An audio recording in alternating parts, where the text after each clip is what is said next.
bersama Lai dan juga Dr. Endang Fitri Mulyaningsih SPTHT BKN ya Mitra, tentang deteksi dini gangguan pendengaran pada bayi dan anak yang merupakan talk show dari rangkaian World Hearing Day atau Hari Pendengaran Sedunia Mitra. Ini sudah ada beberapa pertanyaan yang masuk dok melalui chat WhatsApp. Oh iya, jadi minta tolong dokter untuk bisa menjawab untuk mitra pendengar semuanya. Jadi yang pertama adalah dari Bu Lina di Kamal. Apakah alat screening ini sudah tersedia di Rumah Sakit Bangkalan dan juga puskesmas di Bangkalan? Silakan untuk pertanyaan dari Bu Lina di Kamal dijawab oleh Dokter Endang. Silakan. Sehingga pemeriksaan untuk screening pendengaran ini bisa dilakukan di Syam Rabu. Di Syam Rabu sudah tersedia ya dok? Iya. Oke, baik. Jadi kalau misalnya lahiran di puskesmas terus screeningnya di Syam Rabu bisa? Bisa, iya. Jadi kalau di puskesmas memang belum tersedia ayatnya. Kalau ini yang pentingnya mungkin tenaga kesehatan ya, terutama mungkin bidan-bidan yang mana masyarakat itu banyak melakukan persalinan di bidan atau mungkin di puskesmas itu penting juga untuk mengetahui yang mana pada bayi-bayi yang sekiranya memiliki faktor resiko itu sebaiknya mungkin dirujuk ke RSUD untuk dilakukan screening pendengaran. Jadi mitra pendengar semuanya, berdasarkan penjelasan dari Dr. Endang tadi, di RSUD Syam Rabu Bangkalan sudah ada alat screening deteksi tentang pendengaran ya pada bayi dan anak. Jadi mitra pendengar semuanya bisa langsung minta rujukan atau langsung ke RSUD untuk melakukan screening deteksi dini gangguan pendengaran pada bayi dan anak. Ada bisa beresiko kemasukan air sehingga menyebabkan penyakit. Jika terjadi, bagaimana penanggulangannya? Iya, jadi penyebabnya ini memang ada beberapa faktor. Tadi sudah saya singgung, ada faktor genetik dan ada faktor non genetik. Jadi faktor genetik itu mungkin ada saudaranya atau keluarganya yang ada mengalami gangguan pendengaran sejak lahir. Itu termasuk dalam faktor genetik. Dan juga dengan faktor non genetik itu ini bisa terjadi pada waktu prenatal ya. Pada waktu prenatal mungkin si ibu ini pernah terinfeksi TORCH, yaitu toxoplasma, cytomegalovirus, rubella dan herpes ya. Jadi ibu yang waktu hamil itu pernah terinfeksi TORCH itu memang ada berapa persen anak yang lahir itu lahir dengan gangguan pendengaran dan ada juga yang dengan multi gap gitu ya, tidak hanya dengan pendengaran saja. Nah, kemudian faktor yang lain misalnya yaitu tadi bayi yang lahir dengan berat badan kurang dari 1.500 gram. Kemudian bayi yang lahir dengan kurang bulan atau prematur. Kemudian bayi yang dilahirkan kan ada tuh bayi yang lahir itu kuning gitu kan. Nah, itu juga termasuk salah satu faktor resiko. Kemudian bayi yang mungkin persalinannya sulit. Nah, ketika persalinannya sulit menggunakan alat-alat, vakum dan sebagainya. Kemudian postnatalnya yang bisa terjadi pada postnatal mungkin si bayi ini waktu masih bayinya ya mungkin terinfeksi atau virus atau meningitis atau mungkin anak pernah kejang-kejang atau virus mumps ya seperti kayak yang kondongan itu juga bisa menyebabkan gangguan pada pendengaran. Oke, baik. Jadi memang ada perannya, ada posnya ya dok? Iya, bisa terjadi pada waktu prenatal, waktu natal maupun postnatal. Jadi pada proses kelahiran yang sulit pun juga menjadi faktor risiko begitu ya dok? Iya, betul. Oke, baik. Nah, yang kedua ini dok, untuk cara memandikan. Nah, cara memandikan yang salah, terus kemudian kemasukan air. Nah, apakah ini bisa menyebabkan penyakit gangguan pendengaran dan bagaimana penanggulangannya? Iya. Kalau cara memandikan itu mungkin tidak secara langsung ya. Cara memandikan cuman pada bayi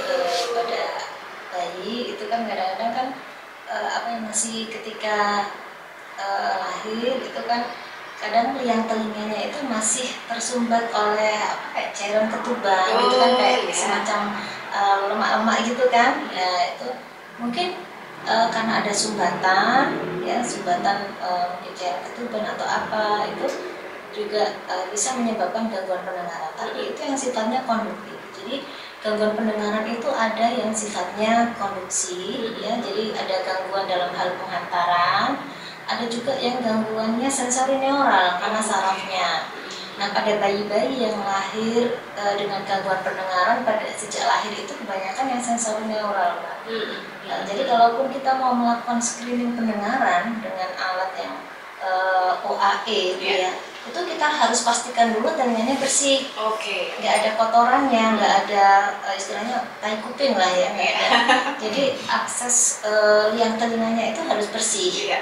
Karena kalau ada sumbatan di situ itu juga mempengaruhi hasil. Baik ya. Jadi memang dipastikan bersih dulu baru dilakukan screening ya, Dok ya. Iya, dan juga pada anak-anak yang bayi ya, karena terutama ini karena faktor anatomi pada bayi dan anak-anak itu ada yang namanya saluran yang menghubungkan dari hidung ke telinga, namanya tuba eustachius ya. Pada bayi dan anak-anak itu posisi anatomi dari tuba eustachius itu dia cenderung lebih kecil ya, lebih sempit, lebih pendek, dan dia posisinya lebih horizontal dibandingkan pada anak yang sudah agak besar itu sudah posisinya lebih vertikal, kemudian lebih panjang juga gitu. Nah, pada bayi-bayi ini memang resiko juga ada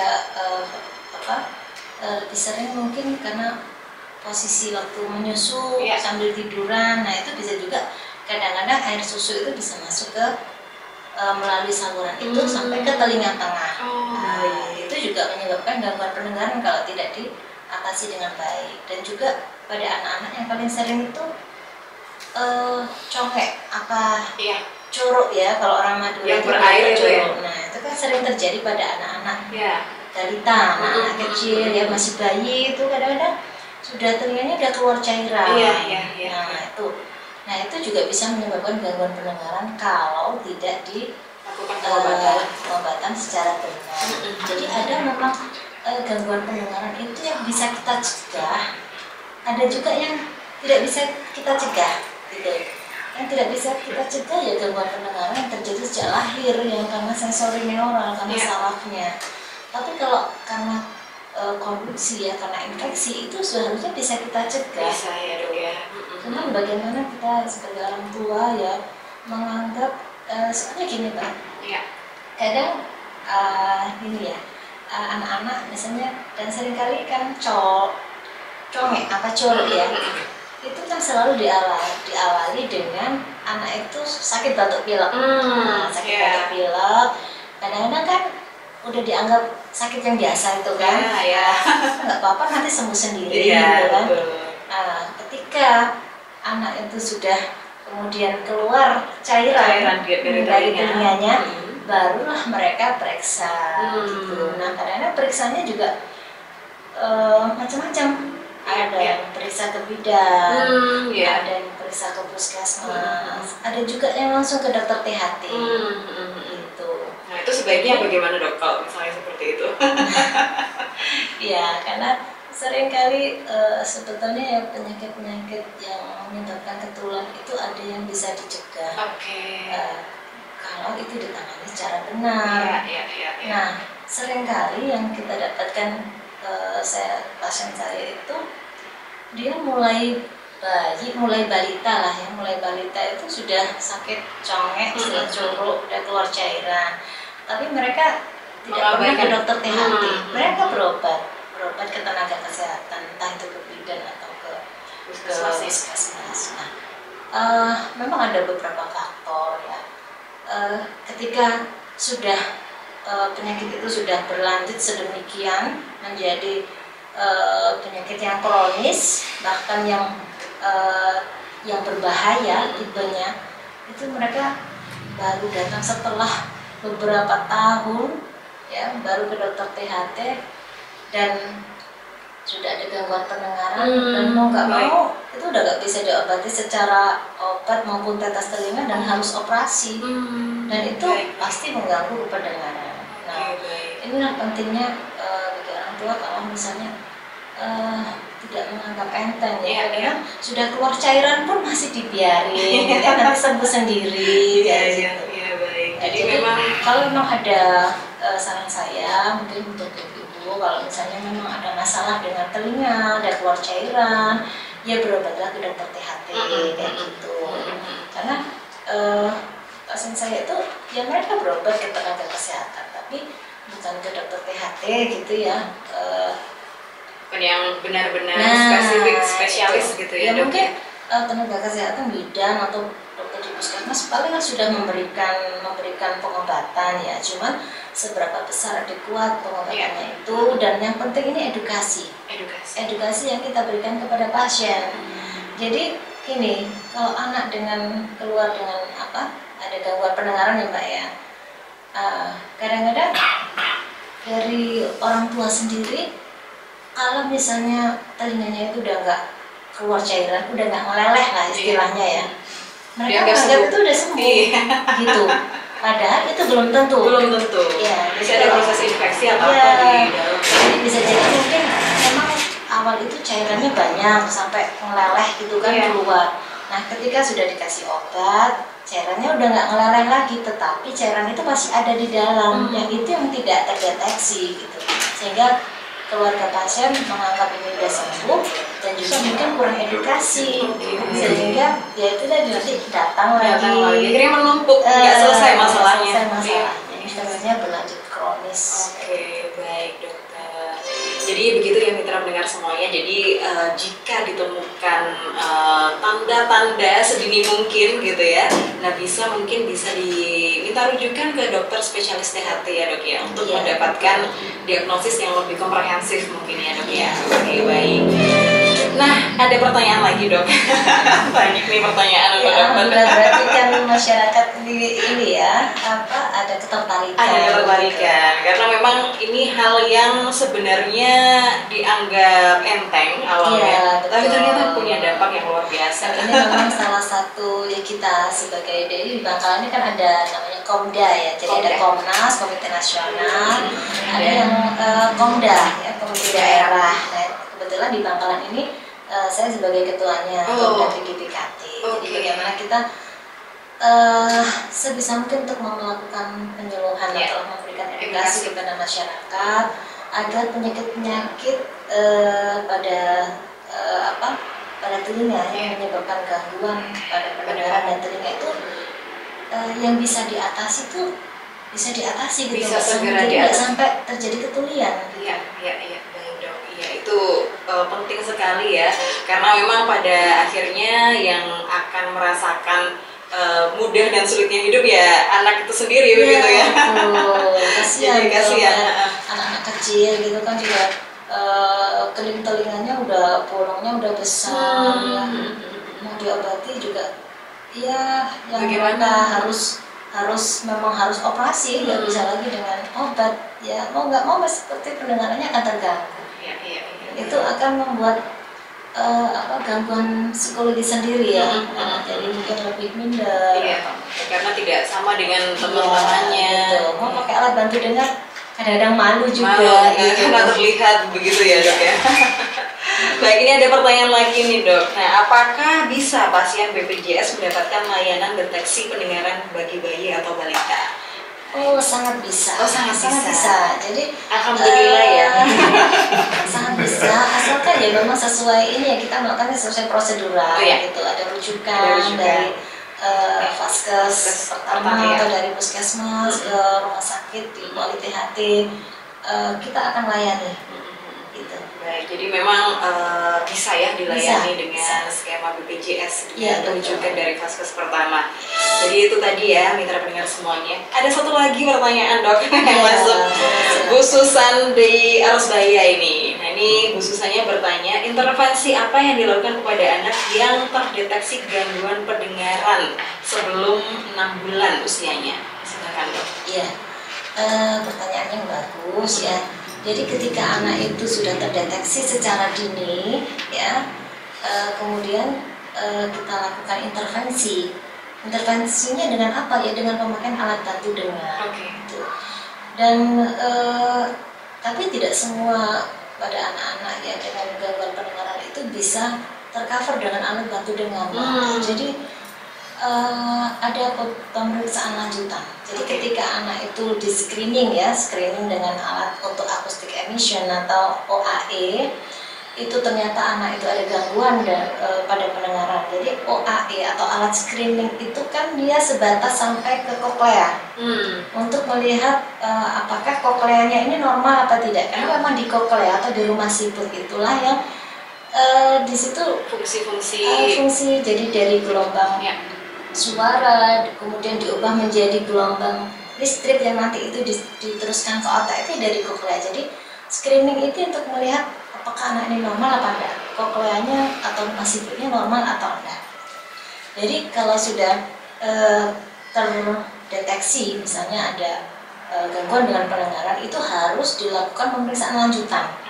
Pemeriksaan lanjutannya seperti BERA atau ASSR, itu semacam audiometri. Jadi ketika ada gangguan pendengaran tidak serta dengan screening itu tidak serta merta terus harus pakai ABD, tapi ada pemeriksaan lanjutan. Pemeriksaan lanjutan yang itu nanti untuk men-setting anak itu pakai alat bantu dengar.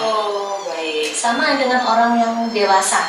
Orang dewasa ketika mulai ada mengalami gangguan pendengaran itu kan nggak bisa terus kita, saya kok pendengarannya kok kurang ya, kok nggak jelas ya, wis saya tak langsung beli alat bantu dengar, itu nggak bisa. Harus dilakukan pemeriksaan dulu. Nah, pemeriksaan itu nanti untuk digunakan untuk men-setting alat bantu dengarnya supaya waktu pakai itu pas. Malah kita mau pakai kacamata gitu kan, ada minus berapanya minus berapa plus berapa itu kan harus terukur supaya dipakainya nyaman. Sama alat telinga juga seperti itu. Begitu juga dengan telinga ya. Karena pada anak-anak ya, kalau anak-anak sebaiknya memang sudah terinfeksi sebelum anak itu umur 6 bulan. Cuman dari hasil pemeriksaan lanjutan itu kan nanti diketahui nih, ini gangguan pendengarannya ada masuk derajat apa. Jadi gangguan pendengaran itu kan ada derajat-derajatnya. Dari hasil pemeriksaan audiometri atau ASSR itu ketahuan ini masuk gangguan pendengaran yang ringan, sedang, berat, atau sangat berat. Begitu. Gitu. Jadi empat tingkat ya, 4 level ya. Jadi ada yang bagi ringan, sedang berat, sangat berat. Ada juga. Nah, itu tergantung nanti dari hasil pemeriksaannya itu, Mbak. Iya. Dari hasil pemeriksaannya. Nah, untuk alat bantu dengar ini, memang untuk gangguan pendengaran yang sedang atau sedang berat mungkin masih tercover dengan alat bantu dengar. Tapi kalau untuk yang gangguan pendengaran yang berat, sangat berat, ya di atas 100, di atas 90 desibel, itu kan sudah termasuk gangguan yang berat dan sangat berat. Itu bisa pakai alat bantu dengar juga, cuman hasilnya tidak maksimal. Karena yang namanya alat bantu dengar itu ya adalah limitasinya. Ada limitnya ya. Jadi kalau untuk yang mengalami gangguan yang berat dan pada bayi ya, bagi bayi dan anak-anak yang mengalami gangguannya itu berat atau sangat berat, itu memang disarankan implan koklea. Begitu. Jadi implan koklea itu semacam kayak ditanam alat gitu lah, ditanam elektroda di rumah siputnya. Gitu. Jadi apa bedanya alat bantu dengar sama implan koklea? Jadi kalau kita pakai alat bantu dengar itu kita masih melewati proses mendengar itu masih melewati jalan yang seperti biasanya. Jadi dari yang telinga, kemudian jadi alat bantu dengar itu adalah fungsinya untuk mengamplifikasi atau memperbesar suara. Begitu. Gitu. Baik. Kemudian ditangkap oleh benang telinga dan mengikuti alur yang seperti fungsi telinga sebenarnya. Tapi kalau implan koklea ini dia ekspres. Begitu. Ya, jadi dia ada langsung pemotongan jalur gitu ya. Jadi kayak jalan pintas. Jadi dia langsung suara itu langsung ditangkap oleh alatnya, kemudian langsung masuk ke rumah siput. Baik. Sementara Seringkali yang terjadi pada anak-anak yang terlahir dengan gangguan pendengaran sejak lahir itu kan yang sering terjadi masalahnya di rumah siputnya itu, di sel-sel sarafnya itu yang terganggu. Nah disitulah kita nanti akan yang menanam alatnya itu di situ. Jadi suara itu langsung ditangkap, langsung masuk ke rumah siput, jadi nggak melewati gedang telinga, nggak melewati tulang-tulang pendengaran seperti itu. Nah inilah bedanya. Jadi outputnya pun juga akan berbeda. Jadi anak-anak dengan gangguan pendengaran yang berat, ya, satunya memakai AGD, satunya pakai implan, perkembangannya kan outputnya itu beda banget. Berbeda ya dok ya. Jadi pada anak-anak yang implan itu dia bisa seperti orang normal bicaranya. Gitu ya. Pendengarannya juga seperti orang normal saja gitu ya. Pendengarannya sama seperti orang normal. Karena memang dengan kalau berat dan sangat berat itu kan diharapkan dia itu nanti setelah operasi implan itu dia mencapai ambang pendengaran seperti orang normal. Baik. Tapi kalau yang alat pendengar untuk gangguan pendengaran berat atau sangat berat itu tidak bisa mencapai ambang pendengaran orang normal, ya masih di bawahnya lah. Tapi masih bisa untuk berkomunikasi. Masih bisa berkomunikasi, cuma ya mungkin ada beberapa huruf yang nggak keluar, terutama huruf-huruf dengan frekuensi tinggi seperti F, S, X. Nah, itu huruf-huruf dengan frekuensi tinggi ya? Dengan frekuensi tinggi itu yang kadang mereka nggak bisa mengatur. Dan juga kecepatan bicaranya juga beda. Baik. Itu beda antara implan tadi dan juga bantu dengar. Tapi yang memang kendalanya di sini implan itu biayanya lumayan mahal, ya, sampai ratusan juta. Jadi ya ini yang juga sebenarnya kita di Komnas PGPKT itu juga melakukan pendekatan kepada pemerintah lah ya. Bagaimana ada alokasi dana untuk subsidi itu begitu ya? Bisa untuk subsidi, karena kasihan Mbak. Karena anak-anak dengan yang mengalami gangguan pendengaran itu sebetulnya mereka bukan orang-orang yang nggak pintar, bukan orang-orang yang bodoh gitu. Tapi karena dia akses mendengarnya aja yang terganggu gitu kan, sehingga dia tidak bisa menyerap informasi secara maksimal. Nah itulah kadang-kadang yang kita ya juga miris ya, kadang-kadang anak yang dengan bisu tuli lah itu kita kadang menganggap sebelah mata, kita menganggap dia orang yang nggak berguna, yang yang nggak bisa ngapa-ngapain. Padahal sebetulnya kalau seandainya dia diberi pendengaran yang normal, ada akses sama seperti kita. Luar biasa. Baik, luar biasa mitra pendengar semuanya. Begitu pentingnya deteksi dini pada gangguan pendengaran, dan juga Dr. Endang telah memberikan kita berbagai macam pengetahuan tentang intervensi-intervensi yang dilakukan ketika dijumpai gangguan pendengaran pada bayi dan anak. Nah ini waktu sudah menunjukkan 47 menit lepas dari pukul 10 waktu Indonesia Barat dok, tapi lagi mau tanya secara pribadi. Kalau misalnya tentang anak-anak yang sudah mengalami didiagnosis mengalami gangguan pendengaran, itu tadi ada beberapa intervensi. Namun kita sering abai untuk menjaga kesehatan dari yang namanya indera pendengaran ini dok. Nah itu bagaimana caranya untuk menjaga kesehatan pendengaran bagi anak-anak begitu, bagi bayi dan anak-anak yang sebenarnya dari awal tidak ada gangguan pendengaran begitu. Jadi bagaimana mempertahankan kesehatan tersebut supaya pendengarannya tetap lancar dan tidak ditemui gangguan pendengaran di kemudian hari.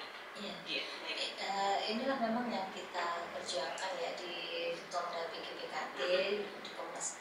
Jadi PGPKT itu kan penanggulangan gangguan pendengaran dan ketulian. Jadi bagaimana gangguan pendengaran itu yang bisa dicegah? Itu kita cegah. Dicegah. Gitu. Maksudnya dari anak-anak, mungkin bayi atau anak-anak yang terlahir dengan pendengaran yang normal, ya tidak ada masalah. Bagaimana itu bisa terjaga supaya tetap sehat gitu kan pendengarannya gitu. Dan ini juga terkait karena gangguan pendengaran kan bisa juga disebabkan karena infeksi, karena infeksi terutama yang sudah saya jelaskan tadi. Salah satunya yaitu yang penyakit congnya atau coro ya. Kemudian juga bisa juga karena serumen, Mbak. Apa itu? Serumen itu kotoran telinga, telinga yang mengeras. Oh, baik, yang mengering itu ya? Karena seringkali juga kita di poli itu apa itu? Kadang pasien tuh nggak ngerasa kalau telinganya itu ternyata banyak kotorannya. Nggak kerasa ya? Nggak kerasa. Baru kerasa itu ketika mungkin dia habis berenang, telinganya itu kemasukan air, baru dia berobat, ternyata kotornya full kanan kiri gitu. Itu kan juga mengganggu pendengaran dan itu bisa dicegah pada anak-anak juga mungkin untuk orang tua yang mungkin balitanya atau anak bayinya ada batuk pilek ya segera diobati sampai benar-benar sembuh karena awal mula dari congek itu seringnya ya dari batuk pilek yang tidak diobati secara benar, secara adekuat. Minum obat sudah minum obat, tapi kalau nggak adekuat nggak benar ya penyakit itu tetap berlanjut gitu. Nah kalaupun sudah keluar cairan ya sebaiknya memang periksanya ke dokter THT supaya benar-benar sembuhnya itu bisa total gitu, sehingga gangguan pendengaran. Jadi congek itu ada yang curuk, itu ada yang curuk yang tipenya yang aman, ada tipenya aman, ada yang tipenya bahaya, Mbak. Nah inilah yang kita itu harusnya itu bisa dicegah gitu ya. Yang kalau yang tipe aman itu masih bisa diobati dengan obat minum, dengan tetes telinga gitu. Targetnya itu bagaimana telinga itu kering, keluar cairan lagi supaya proses gendang telinga yang sudah bolong itu bisa nutup lagi. Tapi kalau nggak diobati secara benar, berlanjut ke kronis dari yang tipe aman menjadi tipe bahaya, nah itu yang nggak bisa dengan obat lagi, harus operasi, dan itu pasti akan mengganggu pendengaran. Kemudian juga yang sekarang ini remaja-remaja gitu kan. Sekarang ini sudah caranya pakai headset semua ya. Kalau kita ke mall atau kemana itu, sebagian orang itu telinganya sudah kesumpel sama headset ya. Ya nggak jauh-jauh, anak saya sendiri aja seperti itu.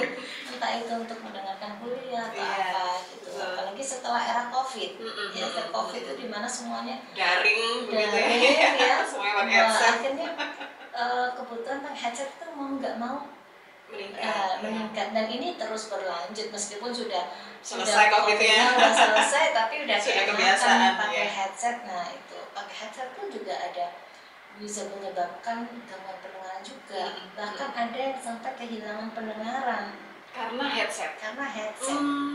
Nah, jadi kalau pakai headset pun ada aturannya juga, Mbak. Jadi kalau mendengarkan headset itu volumenya maksimal 60%, nggak boleh lebih dari 60%. Oh begitu. Ayo yang lebih dari 60% ini. Dan juga waktunya itu 60 menit. 60 menit saja. Nah kebanyakan dari kita sampai berjam-jam ya. Bahkan sampai ketiduran.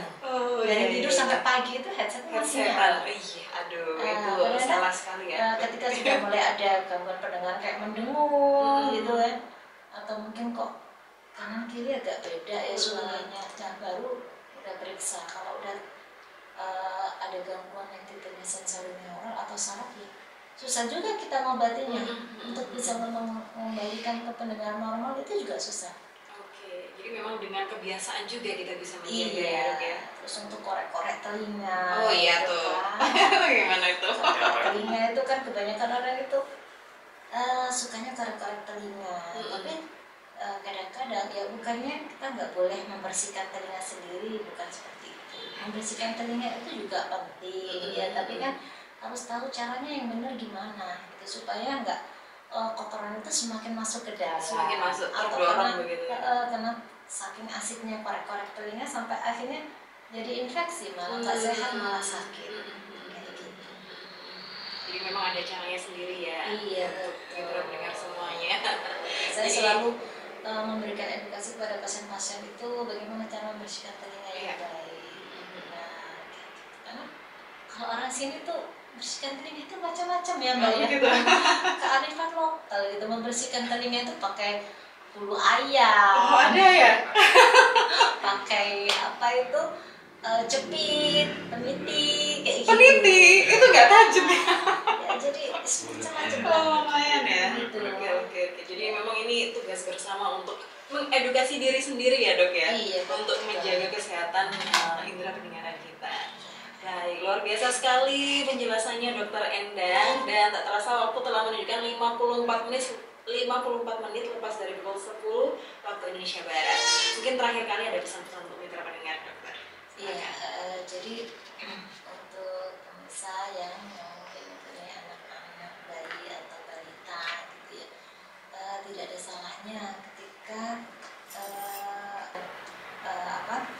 bisa, kadang kalau kita kasih bunyi itu kan ada respon ya, gitu ya. Umur 4 bulan itu harusnya bayi itu sudah respon ketika kita kasih bunyi-bunyian, menoleh lah paling ya. Ketika umur 6 bulan, ketika kita panggil namanya, nah itu sudah menoleh dia, tidak mempunyai arti. Dia paling nggak bisa ngomong ibu, ayah, mama, papa, maam, mimi, susu. Nah, ketika anak itu dipanggil ya, umur 6 bulan, dipanggil namanya nggak respon, kemudian kita kasih langsung bunyi-bunyian tidak menoleh. Nah, yang paling mudah itu ketika bayi itu tidur, ketika kita ada suara keras, misalnya kita coba tutup pintu secara keras, bayi itu kaget apa enggak? Nah, kalau ketika bayi tidur, kemudian kita kasih suara keras, misalnya kita tutup pintu agak keras, atau kita nyalakan suara yang keras, kantungan dan bayi itu tidak ada respon sama sekali, masih tidur nyenyak, ya itu kita juga harus curiga. Gitu, karena harusnya respon anak ketika mendengar suara itu dia kaget, atau kalau misalnya dia lagi menyusu ada suara keras itu dia berhenti menyusu atau menyusunya lebih cepat. Nah, kemudian itu tadi kalau sudah mengucapkan satu kata yang mengandung arti, nah itu juga harus curiga. Kemudian kalau sudah umur 2 tahun, anak itu belum bisa mengucapkan minimal 10 kata, atau sudah mulai merangkai beberapa kata menjadi kalimat, nah itu kita harus curiga dan segera memeriksakan kondisi pendengaran ke dokter THT untuk dilakukan screening, sehingga kalau memang ada gangguan bisa dilakukan intervensi secara dini juga. Oke, baik. Luar biasa. Terima kasih banyak Dokter Endang Fitri oleh Dokter Endang Fitri Mulyaningsih SPTHT BKL yang merupakan dokter spesialis THT RSUD Syam Prabu Bangkalan Mitra. Jadi diharapkan dari talk show ini banyak pengetahuan tentang bagaimana deteksi dini gangguan pendengaran pada bayi dan anak bisa dilakukan oleh mitra pendengar semuanya, sehingga terjadi intervensi yang dapat menolong anak-anak kita supaya gangguan pendengarannya tidak berlanjut ya mitra. Oleh karenanya ini waktu sudah menunjukkan 58 menit lepas dari pukul 10 waktu Indonesia Barat. Saatnya Lai dan juga Dokter Endang pamit undur diri ya mitra. Insya Allah akan bertemu lagi besok ya mitra jika cuaca mendukung. Dan kami ucapkan terima kasih banyak untuk Dokter Endang atas waktu dan juga berbagai macam pengetahuannya tentang deteksi dini gangguan pendengaran pada bayi dan anak. Ya baik. Terima kasih untuk mitra pendengar semuanya kami ucapkan karena telah menemani Lai dan juga Dokter Endang selama 60 menit, dan juga kami mohon maaf apabila ada hal yang kurang berkenan di hati mitra pendengar semuanya. Demikian Lai dan Dokter Endang pamit undur diri dulu. Terima kasih. Assalamualaikum warahmatullahi wabarakatuh. Selamat pagi dan selamat SBMN.